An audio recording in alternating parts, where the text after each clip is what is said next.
हाय सगळ्या माझ्या मैत्रिणींना, कशा आहेत मैत्रिणी? तर चालले बघा आता रूम चेंज करायची. तुम्हाला आता पुढच्या व्हिडिओमध्ये बघा पुढं दिसलच काय काय मी बोलली ती. व्हिडिओ बघा पूर्ण. होय, सकाळी माणसं पाहिजे. राहुल वगैरे आहे ना तिथं? आहे की राहुल येईल म्हणजे तिथं काय माणसं घेता येतील गोळा करून म्हणजे. शिवाजीनगरमध्ये काय करायचं? होय, शिवाजीनगरमध्ये किती काय हे बातमी किती आहे शिवाजीनगर. बघा आता ती गोळा केल्याशिवाय कळणार नाही ना काय. किती भांडीच आहेत ना, भांड्यातच आहेत ना, काय कपाट पण ठेवायचं. बघू एक ठेवू म्हणते कपाट का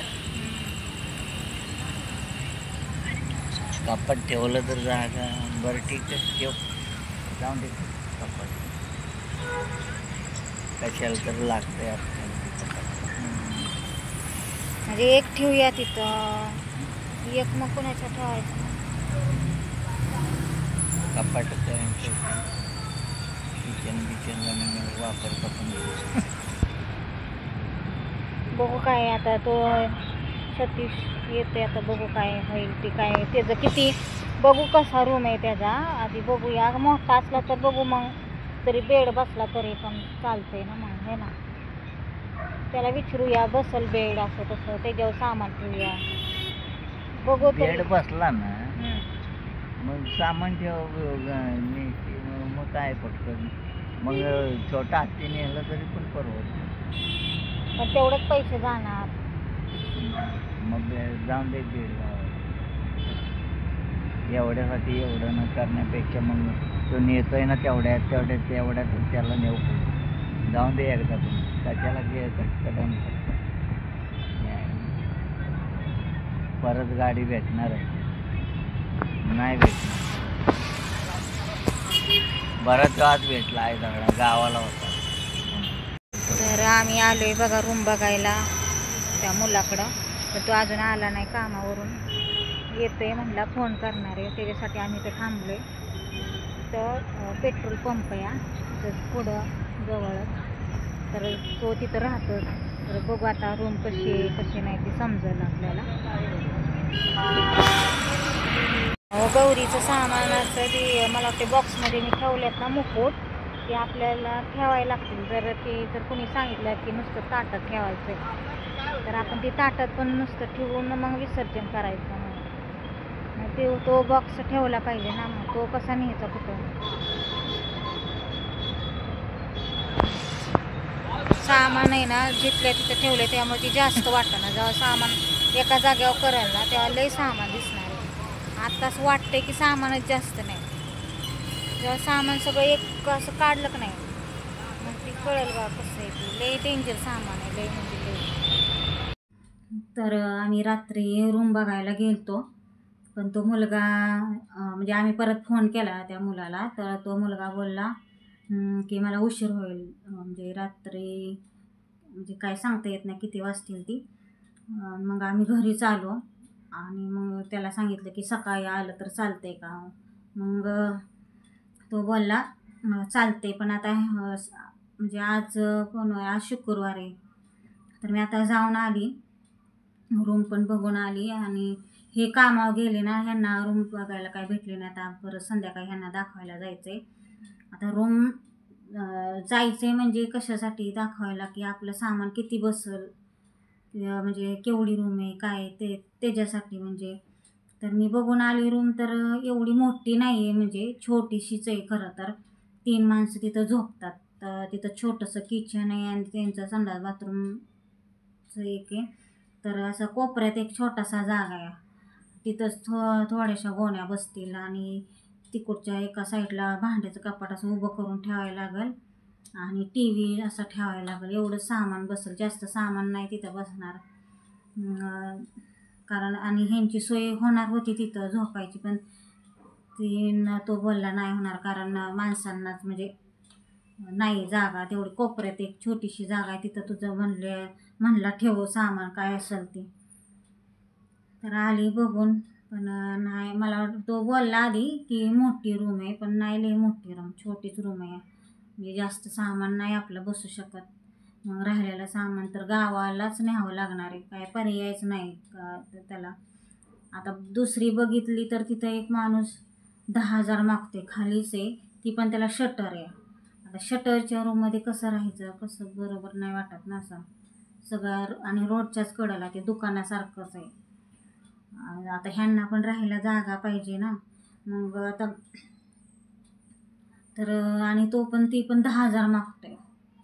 मग आता हे बोलले की बघू, मग तिथंच बघूया, थोडंसं सामान ठेवूया इथं. आणि नाही तर गोलूच्या मम्मीच्यात म्हणलं फ्रीज आणि मशीन ठेवायचं आणि धान्याचंच गटोळी ठेवायची आणि राहिलेलं सामान तिथंच. मग थोडंसं सगळं सामान गावालाच न्यावं लागणार, काय पर्यायच नाही. जर रूम मोठी भेटते तर असं शटर आहे आणि 10,000 मागते ती. आणि जिथं रूम छोटी आहे तिथं काही 1 रुपया पण मागत नाही. तिथं आपलं सांगितलं की तुझं थोडंसं सामान बसेल तेवढं ठेवा आणून, असं म्हणजे सांगितलं त्यानं, जो आमच्या गावचा आहे मुलगा तो. आता असं एक एक असं टेन्शनच वाढत जाते, एक एक एक एक टेन्शन वाढत जाते. काय काय करावं काय समजेना झालं. मी आत्ताच बघून आली. आणि लांब म्हणजे कसं तरी 10 मिनटं लागतात जायला, म्हणजे चालत जायला 10-15 मिनटं नाही, 10 मिनटं पकडायची, 10 मिनटं जायला लागतात, तेवढं अंतर आहे. म्हणजे आमच्याने ते शटरवालं बघितलेलं ना ते दुकानात, ते काय 5 मिनटातच आहे, ते दुकानासारखं आहे ते. पण हे जरा त्याच्या पुढे 10 मिनटं बरोबर लागतात. आणि ते पण त्याची रूम तिसऱ्या मजल्यावर आहे. आणि जायला यायला पण जागा, एकच माणूस जाईल आणि येईल असं आहे. दुसरा माणूस असा साईडनं पण जाऊ शकत नाही, एवढं आहे. असं टेन्शन आलं की जी लोक सामान वरती नेणार आहेत ती कसं नेणार, नेतील का, तयार होतील का न्यायला, ही एक टेन्शन आले, काय करावं.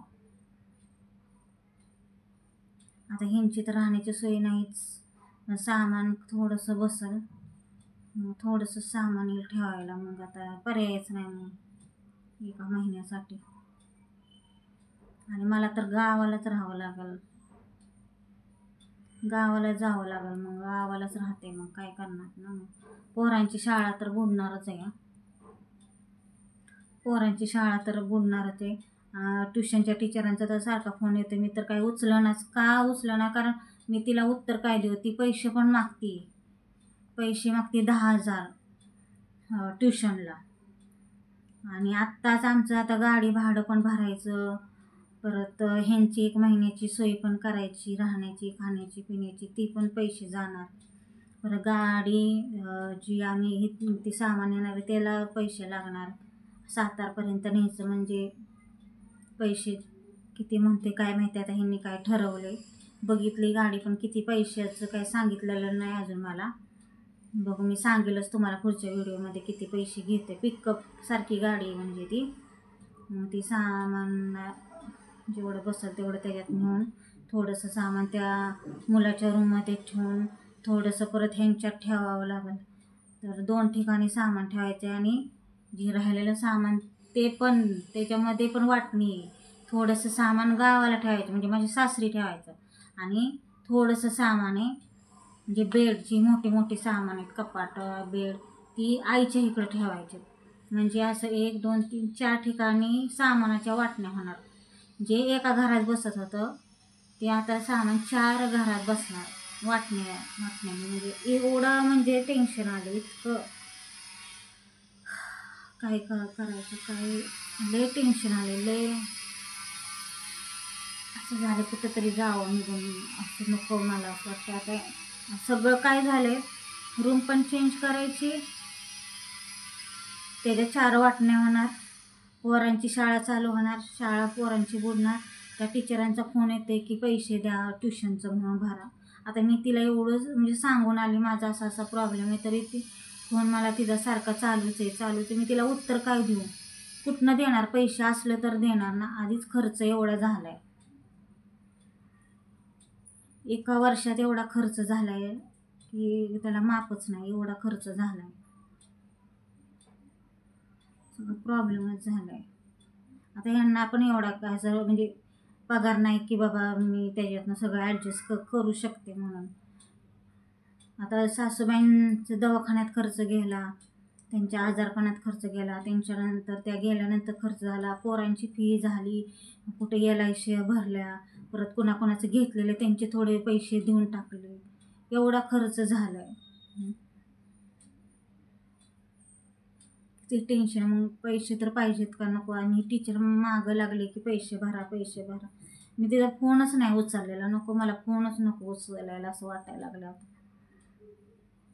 आता बघू काय कोणती गाडी ठरवतात. आता मी सामान पण पॅक करायला सुरुवात करणार आहे थोडं थोडं, म्हणजे तिथं किती मला आता अंदाज आला किती त्या रूममध्ये बसेल तेवढं थोडं थोडं मला भरलं पाहिजे. आणि ह्यांच्यात काय थोडंसं ठेवलं पाहिजे, गोलूच्या मम्मीच्यात सगळं पॅकिंग. म्हणजे मला जे जिथं ठेवायचं ते वेगळं, गावाला न्यायचं ते वेगळं, असं करून मला सगळं व्यवस्थित ठेवायचं सामान. तर आता बघू पुढच्या व्हिडिओमध्ये सांगेल, दाखवते तुम्हाला किती कोणतं कोणतं सामान गावाला न्यायचे, कोणतं सामान इथं ठेवायचं ते तुम्हाला व्हिडिओमध्ये पुढच्या दिसेलच बघा.